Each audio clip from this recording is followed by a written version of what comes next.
Tal vez algunos de ustedes se pregunten por qué abordar este tema. La respuesta sería que es necesario mirarnos en el espejo que nos muestra el libro de los jueces y ponerlo en el contexto de la iglesia hoy en día. Mi nombre es Abner Samuel. Comenzamos.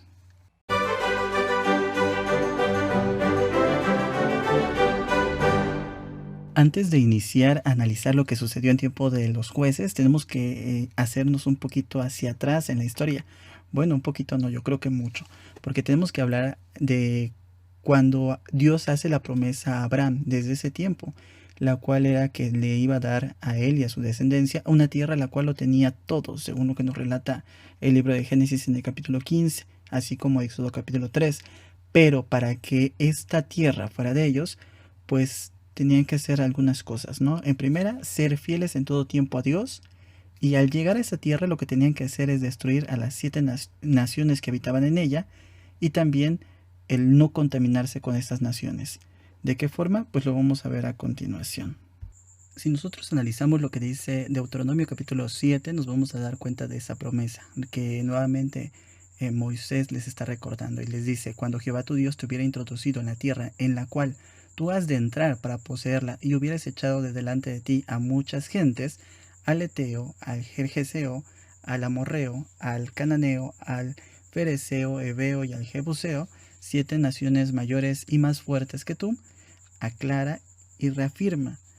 Y Jehová tu Dios les hubiera entregado delante de ti, las hubiera entregado delante de ti, es decir, estas naciones, y las hirieres del todo, las destruirás. Es claro, dice, no harás con ellos alianza, ni las tomarás a merced, y no emparentarás con ellos, no darás tu hijo a su hijo, ni tomarás de su hija para tu hijo, porque desviará a tu hijo en pos de mí, y servirán a dioses ajenos, y el furor de Jehová se encenderá sobre vosotros. Todavía ahí deja claro, ¿verdad? Que si esto lo haces, el furor de Jehová va a encenderse contra el pueblo y te destruirá presto. Mas si así habéis de hacer con ellos, sus altares los tienes que destruir, y quebraréis sus estatuas, y cortaréis sus bosques, y quemaréis sus esculturas en el fuego, porque tú, y aclara, porque tú eres pueblo santo a Jehová tu Dios. Jehová tu Dios te ha escogido para hacerle un pueblo especial, más que todos los pueblos que están sobre la haz de la tierra. Deuteronomio 7, del 1 al 6. Entonces aquí vemos nuevamente lo que Dios les estaba pidiendo. Bueno, pues esto lo recuerda Moisés. Recordemos que Moisés lideró el pueblo de Israel durante 40 años. Esa parte de la historia yo creo que muchos la conocemos. Y de ahí, cuando Moisés muere, pues sabemos que nuestro Dios levanta a Josué, el cual lidera también al pueblo de Israel por 25 años más. Estamos hablando del año de 1491 al año de 1426. Entre los dos, pues ellos vencieron 31 reyes. Y también podemos hablar de las ciudades, ¿no? Cuando ellos vencen estas 31 reyes, lo que hace es que las demás ciudades y los demás reyes pues tengan gran temor, ¿verdad? Que realmente tienen ese temor hacia Jehová. Y pues esto lo podemos ver en el libro de Josué durante el capítulo 10 y el capítulo 11. Y pues podemos ver que hasta el tiempo, ¿verdad?, que Josué lideró el pueblo de Israel, según lo que nos dice el mismo libro de Josué en el capítulo 24, vemos que el pueblo de Israel fue fiel durante todo este tiempo. Estamos hablando de durante los 25 años de que dirigió Josué al pueblo de Israel. Y sirvió Israel a Jehová todo el tiempo de Josué y todo el tiempo de los ancianos que vivieron después de Josué, y que sabían todas las obras de Jehová que había hecho por Israel. Esto nos lo relata en Josué capítulo 24, verso 31. Vemos entonces que realmente el pueblo fue fiel, ¿verdad?, durante el tiempo de Josué, y durante que estas personas que conocían de todo lo que habían peleado el pueblo de Israel, pues vivieron. La pregunta es, ¿qué pasó con el pueblo de Israel después de la muerte de Josué? ¿El pueblo seguiría siendo fiel? Tenemos que recordar también que cuando Moisés lideró al pueblo de Israel, heredó a 2 tribus y media. Recordemos que la tribu de Manasés pues está dividida, ¿verdad? Está en 2 partes, por eso decimos 2 tribus y media. em, podríamos hablar del territorio, que son los que más tienen territorio, pero bueno, entonces ellos fueron los que heredaron antes de llegar al Jordán. Y pasando el Jordán, pues le tocaba precisamente a Josué levantarse, ir con el pueblo y pelear todas esas tierras que le tocaban a ellos, las cuales ya se les había repartido, ya se había dicho de qué parte a qué parte le tocaba a cada tribu. Lo único que faltaba aquí era que pelearan por ellas, pero también tenían la confianza de que Dios ya había dado su palabra, de que Él iba a ser con ellos y que cuando ellos pelearan, nuestro Dios o Dios, Jehová, sería con ellos y ellos obtendrían la victoria. Por lo que antes de que Josué muriera, nuevamente les recuerda todo lo que Moisés en su momento también les dijo. Siendo Josué ya grande, según lo que nos relata el capítulo 23 en el verso 2 y 3, dice, y díjoles, yo soy ya viejo y entrado en días, y vosotros habéis visto todo lo que Jehová, vuestro Dios, ha hecho con todas las gentes, con todas estas gentes en vuestra presencia, porque Jehová vuestro Dios ha peleado por vosotros. Y pues vemos que Josué, pues ya siendo grande de edad y habiendo ya repartido a los hijos de Israel pues la heredad, él nuevamente les recuerda y les dice, un varón de vosotros perseguirá a 1000, porque Jehová vuestro Dios es quien pelea por vosotros como él os dijo. Ellos tenían, en pocas palabras, la pelea segura, ganada, porque Jehová había dicho esto, les había prometido, y pues digamos que Josué solamente les estaba recordando, pero también Josué les recuerda, pero también les dice que si traspasan el pacto que Jehová les había pedido, como lo habíamos visto en Deuteronomio, inclinándose a dioses ajenos, la ira de Dios se encenderá contra ellos. Josué nuevamente les recalca que eso no debían de hacerlo. Ya cuando entramos al libro de los jueces nos damos cuenta que el pueblo tiene esa, ¿cómo puedo decir? Ese problema de decir quién va a subir primero, ¿no? ¿Quién va a pelear primero? Y entonces se ponen de acuerdo y empiezan a subir a pelear las tierras que Dios ya les había dado. Josué nuevamente les había recalcado que lo tenían segura, ¿no? Y ellos suben a pelear. El problema aquí es que, pues, ellos empiezan a pelear y ¿qué creen que pasa? Empiezan a perdonar a la gente. Empiezan a perdonar a la gente, empiezan a hacer parentescos, empiezan a generar toda esta parte que Dios les había dicho, no lo hagas, porque si tú lo haces, lo que va a pasar es que yo voy a ir contra ti.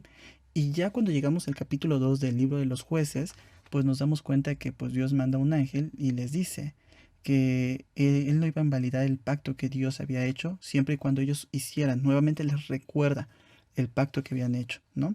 Dice, mas vosotros no habéis atendido a mi voz porque habéis hecho esto. Por tanto, yo también digo, no los echaré de delante de vosotros, hablando de los pueblos, esos pueblos que ellos ya habían perdonado.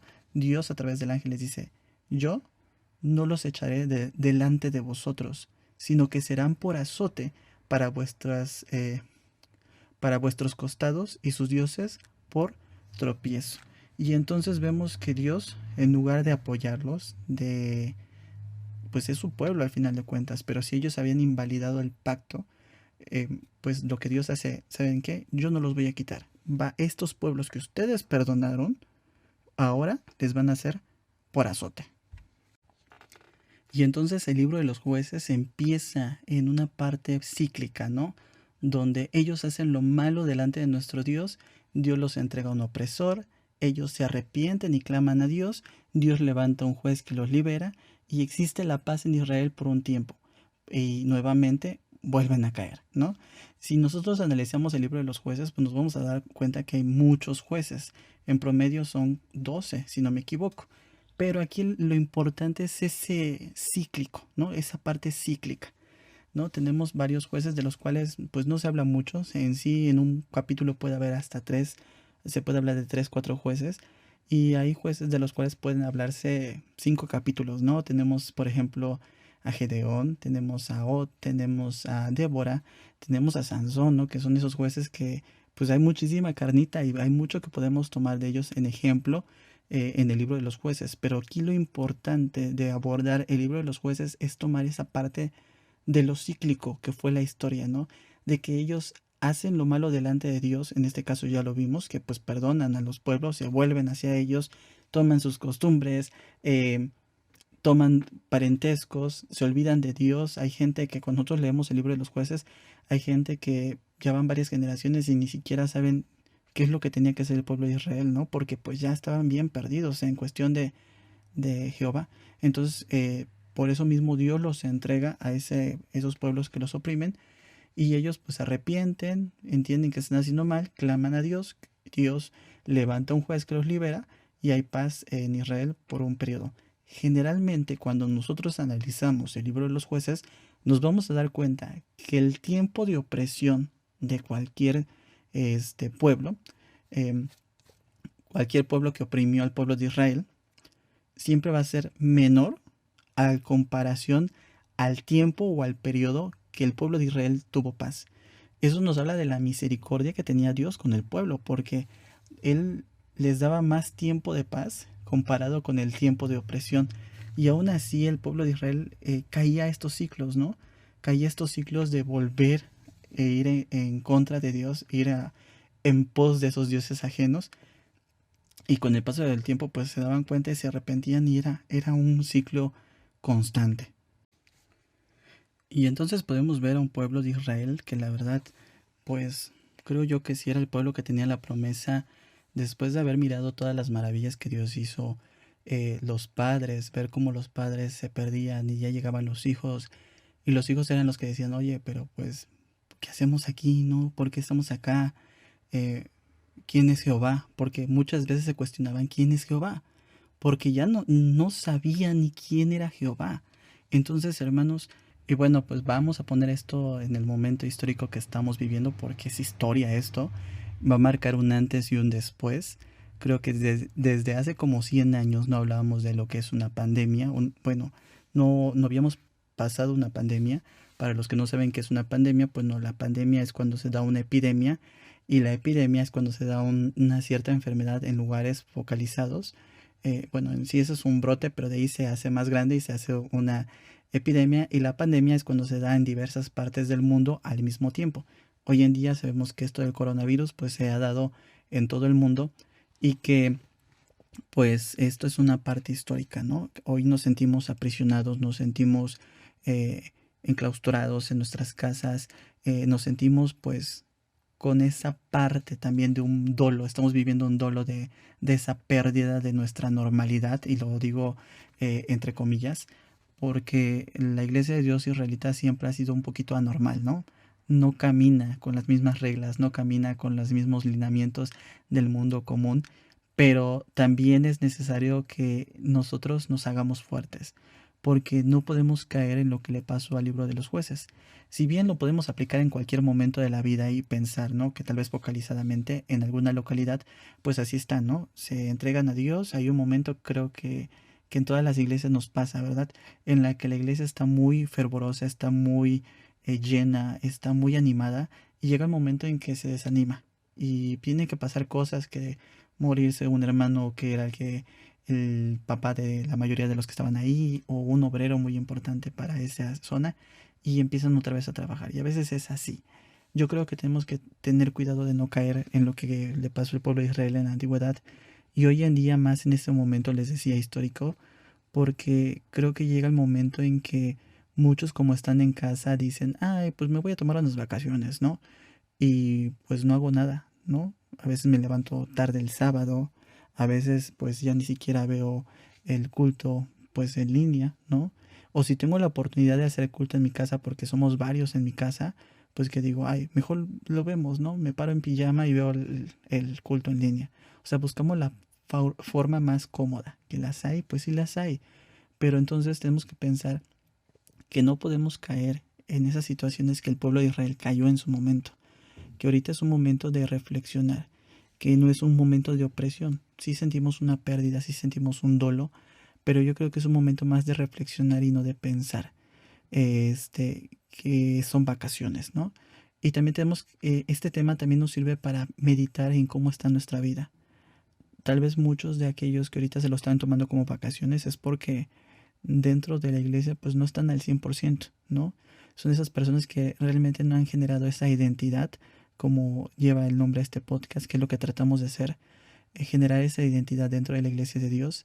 Y yo creo que esas personas que ahorita no están involucradas, que involucradas no deberían de ser comprometidas, es porque precisamente no han generado esa identidad como miembros de la iglesia de Dios israelita. Y es algo que yo creo que ahora más que nunca tenemos que reforzar, tenemos que levantarnos, y que como Dios en su momento al pueblo de Israel le dijo que Él iba a ser con ellos y que iban a ganar todas las peleas, en este momento es tiempo de reflexionar que Dios va a pelear esta batalla por nosotros, y que aquellos que anhelan regresar al templo, créanme que tarde o temprano vamos a regresar. Y si no es en este templo, será en algo mejor, ¿saben? Y que sí, muchos entendemos y los comprendemos, y tal vez el dolor no es igual para todos, ¿no? Porque todos han perdido algo. Algunos se han perdido seres queridos con esta pandemia. Y que eso no sea algo que les haga caer, ¿verdad?, de la fortaleza que Dios les ha dado dentro de su iglesia, que no les haga que se aparten o que duden de Dios.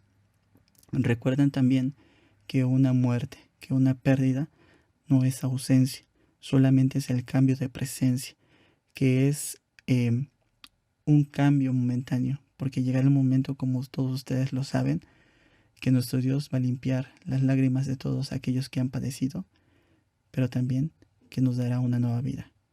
Es tiempo no de descansar, no de olvidarnos de Dios. Es tiempo de tomar fuerzas y de confiar que Dios será con nosotros, y que esta pelea Él la peleará por nosotros.